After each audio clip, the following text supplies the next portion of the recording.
formally introduce everything and talk to you about that. So let me talk about the structure of the podcast. Oh, you are? Yeah. I was going to do it before you hit record, but that's okay. Oh, it's all good. Yep. We like to now record the chit chat, put on the YouTube channel, because there's often like lots of juicy little nuggets that come up in the chit chat, and we're like, oh man, why aren't we recording on the podcast right now? I can't tell you how many podcasts I've been on where like the best part of the podcast is like right after it or right before it. Yeah, exactly. And you're like, wow, that should have been the episode. Totally. Yep. And I'm like, had to put on my gloss. I was going to do this not recorded, but oh well. Hey, it doesn't matter. This is what people on YouTube want to see. This is entertaining, right? Exactly. Yes.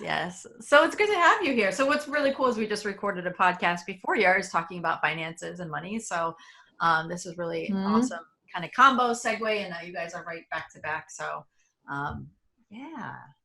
Awesome. Well, let's take a quick picture while I got the screen big. All right, everybody smile.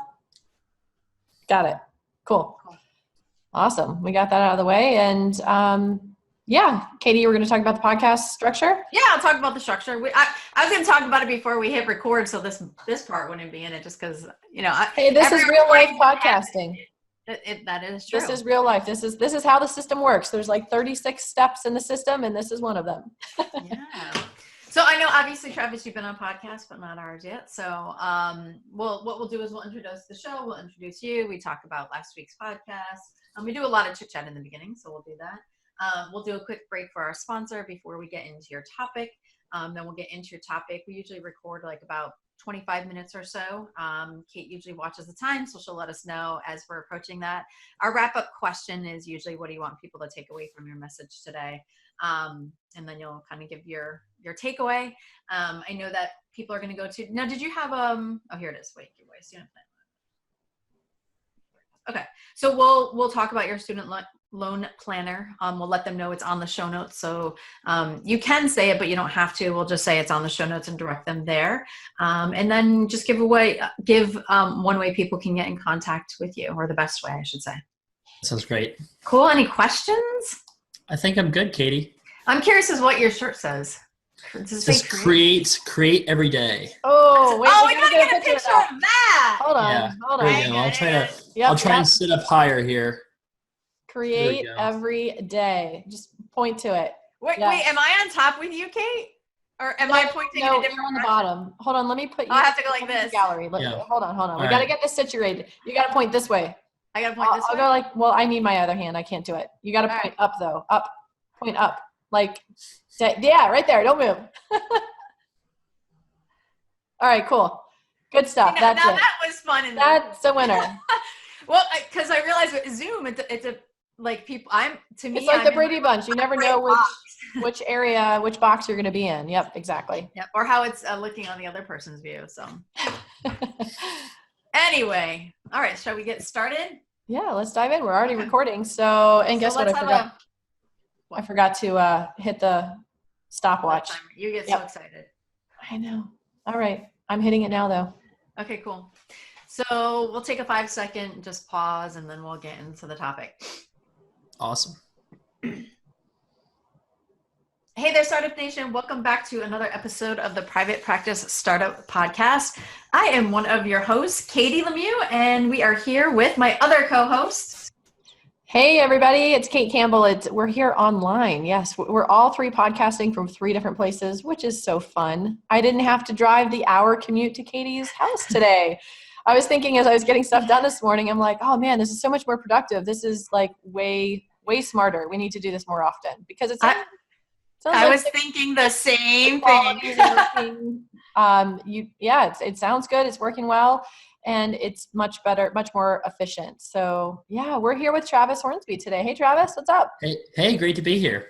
Good to have you here. So Travis is going to be talking to us today about how to handle 6-figure student loans as a therapist. That makes me want to put the hand over my head. Thankfully, I paid off my student loans, I think in 2016. So I said, bye-bye. But I know some of you guys struggle with that. So this is really important, especially if you guys have those massive loans. It's like a mortgage. Oh, well, Travis is going to help you guys with that today. So that's really awesome. But before we get started, if this is your first time joining us, we want to say welcome. It is such a pleasure to have you. You are our VIP. And for that, we have a gift for you. All therapists need paperwork, whether you like it, love it, hate it, or not. We have attorney-approved private practice paperwork, and we want to invite you to test drive ours. So we'd like to gift you our HIPAA form for free. And the way to grab that is head over to privatepracticestartup.com, head over to the resources tab, and look for the HIPAA download, and you can get that for free. Last week on our show, we had Gordon Brewer. And Gordon talked to us about creating a private practice that is financially sustainable. So we talk a lot about mindset in that, but also really being brutally honest with your numbers, knowing your why, and really, if as a therapist, a lot of times we do have a lot of shame in the sense of, we want to help others, and then money and shame and helping others, it just kind of all gets jumbled in this kind of pot. So really identifying what kind of lifestyle you want to live, and, doing that unapologetically, because you deserve that. You help others, you transform lives, and our world and what we do is so important. So check out that really awesome conversation with Gordon on last week's show. So before we dive into the topic, we'll take a quick break for our sponsor. Today's sponsor for today's episode is Gusto. If you're in private practice, you most likely wear a lot of different hats, and some of those hats are totally cool, but some, like filing taxes and running payroll, not so great. That's where Gusto comes in. They make payroll, taxes, and HR actually really easy for small businesses. It's fast and simple payroll processing. They also offer benefits and expert HR support all in one place. Gusto automatically pays and files your federal, state, and local taxes, so you don't have to worry about it. You can knock that additional item off the to-do list, and it's all automated, which is so awesome. Plus, they make it easy for you to add any health benefits or even 401ks for you or your team. So let them wear one of your many hats. You have better things to do and more important roles to focus on. Listeners get 3 months free when they run the first payroll. You can also try a demo and see for yourself how amazing Gusto is at gusto.com/PPS, as in private practice startup. You can also find the link on our show notes page. So make sure to check that out. I love how like a financial sponsor is a sponsor for a financial topic. So that's like perfect. So Travis Hornsby is a CFA. What does that mean? A chartered financial analyst? Yeah, exactly. You got it. No, you got it. Cool. So Travis used to trade billions in bonds for the world's largest mutual fund firm before he decided he wanted to help people like his wife, who had a big negative net worth. And he has helped over 1,000 clients eliminate debt as a source of stress. So let's just kind of dive in. Like, I guess let's dive into the place of like, where did you decide to kind of leave that behind, and what made you decide that you wanted to help people in this fashion? Well, sure. So people who have money in tax-exempt bond funds are disproportionately rich. So if you have so much money that, you benefit from a tax exemption for municipal bonds, then you are probably multimillionaire. And so that, there's nothing wrong with working hard and making money for people like that, but it wasn't something that necessarily got me up in the morning excited every day, right? I think that it's a lot more rewarding to see somebody who goes from a place of complete financial insecurity to the path of being on the road to financial independence and security for their family. And that transformation is really gratifying to watch that happen. And so, when I was doing kind of the Wall Street bond trading thing, I basically just decided that I was just going to leave that behind. I took a gap year, traveled around the world, and then decided that I was helping my wife manage her student loans, and she said, "Hey, you should help my friends out. Like they're in great need of this." And so I did that, started writing about the topic, and used some of those bond trading Excel skills to put models out there on the internet. And a lot of those kind of just went kind of a little viral, and people just really needed the help. And so that's how Student Loan Planner started. That's so awesome. And what does your wife do? She's a physician, a surgeon. So very cool. Yeah. This is one of the things about podcasting from different places. We both have questions at the same time, so I'm going to raise my hand. Old school style. Yes, Kate. I'm going to raise my hand. Yes. I was curious though, Travis, before we dive into your topics today, where did you travel across the world? I went to about 40 countries. I went to all over Europe, Western, Central, Eastern Europe. Then I did that for maybe like 4 or 5 months. And then I went down to spend some time hanging out with the girlfriend, then girlfriend, now wife, and stay with her for maybe like a month or 2 months. And then I went down and traveled with my best man in the wedding. We went down in like Latin America and went to maybe 10 or 11 countries down there, all through Mexico, all the way down to Panama. So yeah, it was Wow, quite the gap year. That's amazing. That is amazing. And I was really into the financial independence movement, and I kind of felt like I was done working. I honestly was just so exhausted from doing the work that I had done that I was just my idea was I was just going to write books and just blog, and I didn't have the specific focus. And then when I was asking for my father-in-law's blessing to marry his daughter, he said no, and I was like, "What?" Woo! And just no, like straight out, or there was like a no, he was just like, no. He's like, you don't have a job with a stable income, and mother and father-in-law are first generation immigrants to this country, and so they believe in working hard, having a high stable income, like making sure you're a good worker and a good provider, that kind of thing. And I think that he was just kind of worried about me and what my long-term plan was. Kind of makes sense, if you were going to have your child marry somebody, you'd want them to be kind of a normal person, probably, right? And that was a little odd, I guess. And so part of the motivation for making Student Loan Planner successful too was, well, I don't want to go back and work in a typical corporate environment because that's just not my calling. So that's one of the reasons why when that happened, I was like, oh my goodness, this thing has to be successful. I don't have a choice. Nice. Interesting. I would love to get like tips on like your travel, but I know that's not what we're talking about today. But did you come home in between at all? I did. Yeah, I would usually come home and spend some time at home, recharge, relax, see family and friends, go travel again, come back. So I did that. I actually went probably 3 times. The last time was only for a few weeks. Went with my younger brother to kind of show him the ropes. So cool. Well, if I do need travel tips, I'm calling you back. When I was in my early 20s, I went and backpacked around Europe for 6 weeks, and that was like the most amazing adventure. So you make me think of that, and it was so much fun, and I can't wait to do it again someday. Definitely you got to. Yeah. So let's dive into the topic. Kind of share with us how it got started. Share with us kind of, I don't know where you want to get started in this topic. So sure. Well, I mean, I'd love to kind of start off asking you two a question. What are the typical kind of folks that you talk to in terms of their student loan debts coming out of their programs these days? Like, what kind of numbers are you hearing in your space? I think I'm gonna let Kate answer that because she does have a PhD, and so she like did the whole thing. I did the whole shebang, but I luckily, and I'm very blessed to say this, never had to do it with student loans. So Yeah. I don't have the student loan struggle. I have a lot of compassion and empathy for those who do, because it's really hard to pay them off. And from some of the interns that I work with and some of the other therapists, it can be, I mean, it's pretty costly every month. I heard the other day that someone's being charged $800 a month for student loans, and that's just for the master's program. For PhD, I mean, it's well over $100,000 to get your PhD, and that's really costly when you're starting out as a clinician. And early on, clinicians really don't make a lot of money, unfortunately, especially in community mental health and treatment programs, enough to afford the cost of living down here in South Florida. I know it's probably different all across the U.S. So I don't have like specifics from my own experience, but just from what I've heard, it's very overwhelming. And what would you say is like the typical income for a therapist, like somebody that goes through your site? It's around a teacher's salary for clinicians who are just starting out, and then could range anywhere, if they're not in private practice, if they're in treatment programs or community mental health, could be high 30s on up to maybe 55 at most.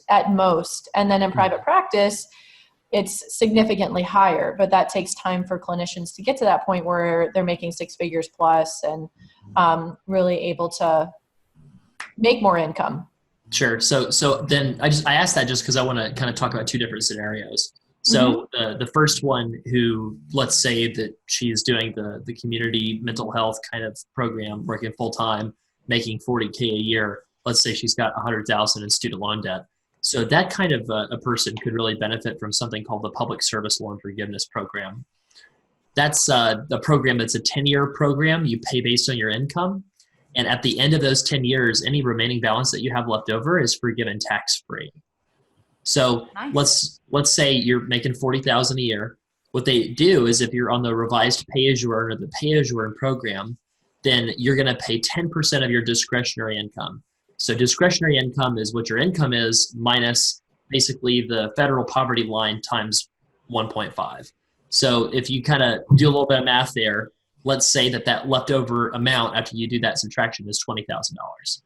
And so then you would take 10% of $20,000 and that would be $2,000 annually. So just divide that up into monthly payments. Maybe that's like $150 to $170 a month, right? So that's $40,000 income person, even though they have $100,000 in student loan debt, could be paying like $160 a month, give or take. And if you could pay that $160 a month for 10 years while you're working full time in one of these facilities, then your loans that you have not been even touching the interest on would be eligible to be forgiven tax-free, which is tremendous. So you're, in other words, you're talking about cutting the cost of a six-figure education down to maybe like $20,000 or so. Wow. Now, what does one have to do to be eligible for that? So you have to consolidate your loans. Usually the best thing to do is to consolidate your debt right after you finish graduation. However, you don't necessarily have to do that to be eligible. You just have to have direct federal loans. So what you can do is log into your loan servicer and look at the title of all of your loans. And if it says direct in the name of the loan, then that's an eligible loan for public service loan forgiveness. Very cool. And after 2010, the government started issuing these loans by default. So like everybody has direct federal loans after 2010 because the government took over the student loan lending. So for recent grads, especially, they probably are in a pretty good situation in terms of having their loans set up the right way. Now, the second part is once you have the right loans, you have to make sure you're actually paying on the right plan. So a lot of people will sign up for the extended plan or like the standard plan because they think it makes them feel good, right? Like if you're paying, $700 a month on your loans, and you're going to be done in 25 years, that feels okay, right? Like you at least feel like it's going to end eventually, right? So like Kate, you mentioned like the $800 a month, right? So that's probably somebody who is trying to pay back her loans in full. And the issue that's like here, a full rent payment a month, for someone, which is that's hard to swallow. Well, yeah, and so what's tragic there is if she is making that payment when she doesn't have to. So that $800 a month payment, if she is eligible to pay based on her income, then her payment could be like $150 a month or something like we're talking about. So what's crazy is even though that payment would be $800 a month, if it's not a payment that she signed up for that's based on her income with one of these government programs, government repayment plans, then that's not a qualifying payment. Those payments do not count for loan forgiveness. Wow. Now, does someone have to be have a job for this, or can they be in private practice? So we're gonna talk about that second scenario because that's a different set of different situation, and that's actually cool that you can still make it work in private practice. So we can definitely chat about that. So for this, you have to be employed full time at a government or not-for-profit employer. So that's like a lot of different places in the therapy world, right? At least it's not as difficult to get that kind of a job and as a therapist compared to if you're, a veterinarian or a dentist or something, where like private practice is pretty much the main option that exists. Yeah, and a lot of times when therapists are new to the field, a lot of times they do go to community mental health or a government type agency, mostly community mental health, I would say, or at least in this area. So I know I always say I did 11 and a half years, like it was a sentence. In community mental health, it kind of was. But this would be like perfect for someone just getting out of their master's program if that's where they're going to go. Jump on it. You never know. Right. And if you're like, I know that Kate actually has someone in her group practice that going through her PhD as well and still working full time. So if you are even going into a PhD program as well, and you're going to be working in community mental health, you're not ready for private practice, this would probably be really perfect for you. Right. Yeah. The nice part is that, a lot of people could do this for 10 years, have their loans taken care of. And once their loans are gone, they'll have no debt, then they could definitely feel really comfortable going out and doing their own private practice at that point, because they won't have anything holding them back. Now, the other flip side to this is somebody who wants to get started right away. That's actually okay too. So let's talk about this second scenario. So let's say a person has $125,000 in student loan debt. She's brand new grad, wants to be a private practice owner, and but they're concerned, like, well, how am I going to make this work?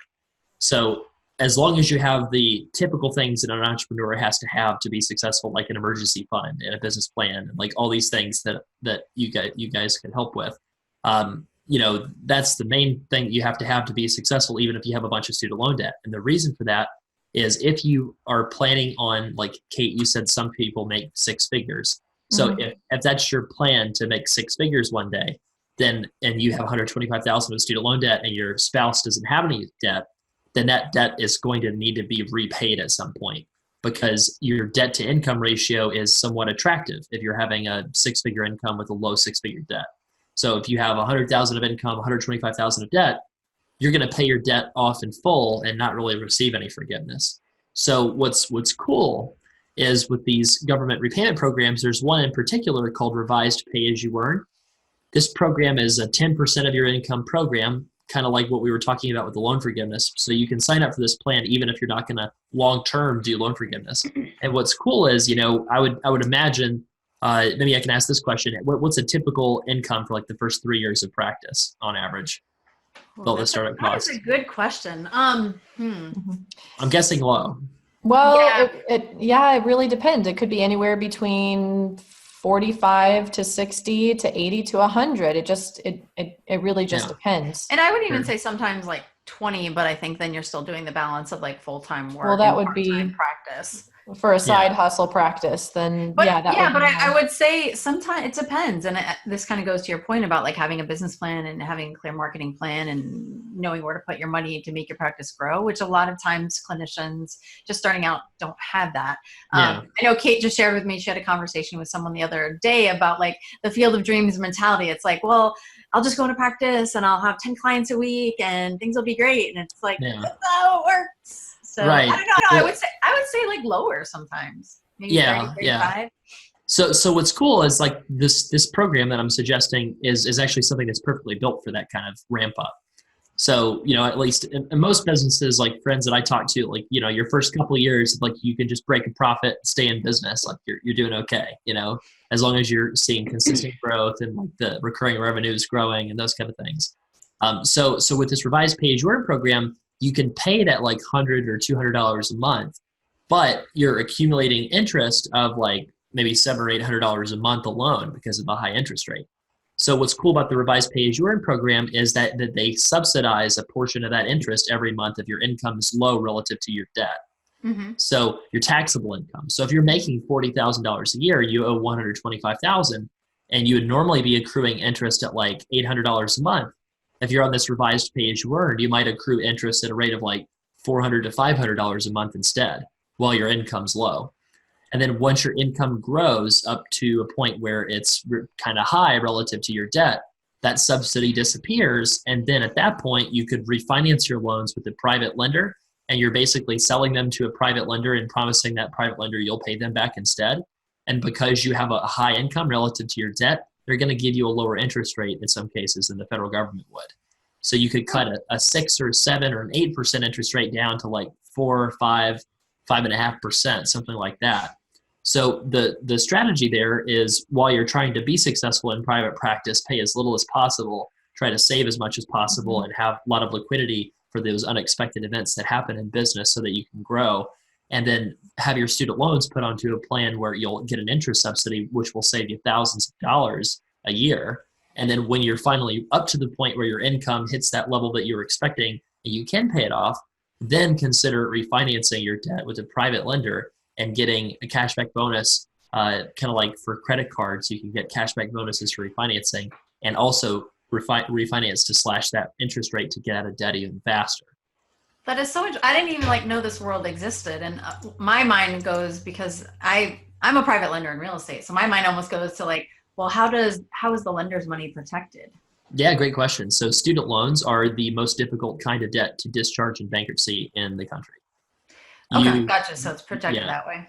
So yeah, so I mean, student debt is an unsecured loan, right? There's nothing you can't, take somebody's brain when they don't pay. uh, you know, You're like, thank your goodness. education is mine now. Yeah, exactly. Yeah. I get to hold on to your license to, for the next 10 years until you pay me off, right? But what basically what the law says is that you can garnish like assets, wages, like it's actually a very powerful collection mechanism in most cases. So for that reason, the private lenders out there are more comfortable giving lower interest rates to people who are really good credit risks. So if you have over like a 650 credit score, you always pay off your credit card every month on time. You have maybe a reasonable mortgage payment compared to your income. You don't drive, a brand new BMW with a, income that doesn't support it, something like that. Then that lender is basically saying, well, treasury rates are 3%, and I can lend to you at 5%, and that's an attractive bond, so to speak. That's an attractive asset to own for an investment because people over a 750 credit score default maybe 1% of the time, for example. I'm just making these stats up, but that's what the investor's thinking. And so that creates an opportunity because the private government gives the same interest rate to people whether or not they're a basket weaver or a brain surgeon. So that doesn't make any sense. So what's cool with refinancing is, that higher income individual can get the better interest rate, whereas the person that's doing the basket weaving, I'm joking, of course, but they get to keep that interest rate that's a lot lower than they would get in the private market. Gotcha. So where do you kind of come into all this equation? Sure. So we make plans for people, like one-time flat fee plans at a fraction of the cost of what a financial planner would charge. So we'll come in and basically analyze people's debt, tell them exactly what to do to save the most money to pay it off, make sure that their student loan strategy is matching what they want for their life strategy. That's one of the big mismatches that we see a lot is like somebody will be paying $800 a month, Kate, but they will, and wanting to start their private practice, but that's not at all aligning to what they want because maybe they wanted to do that private practice startup and they're putting all this cash flow into their debt. So they feel like they're afraid to start their private practice startup when they could be cutting their cash flow significantly, which is going to give them more flexibility and safety to succeed. So a great resource. And I have several people in mind I'm already thinking of that I'm going to be like, oh, okay, you guys got to contact Travis, listen to this podcast. Right. So our fee range is like from 300 to 600 on average for flat fees. That's like the paid plan. And then if somebody is already making like 100,000 in a private practice and they have a modest debt, then our site also has those refinancing bonuses that I mentioned. People can click and shop around on their own, ask us how good the deal is, and that's free to do. So we don't charge people for just applying through the links. That's like a kind of a referral bonus deal where they get about 2/3 on average of the referral bonus and the cashback bonus, and we get about 1/3 of it. And so that's one part of our business. The other part of our business is like, help, I'm clueless. Like I think I'm doing the right thing, but I'm not sure. I just wanted a second opinion.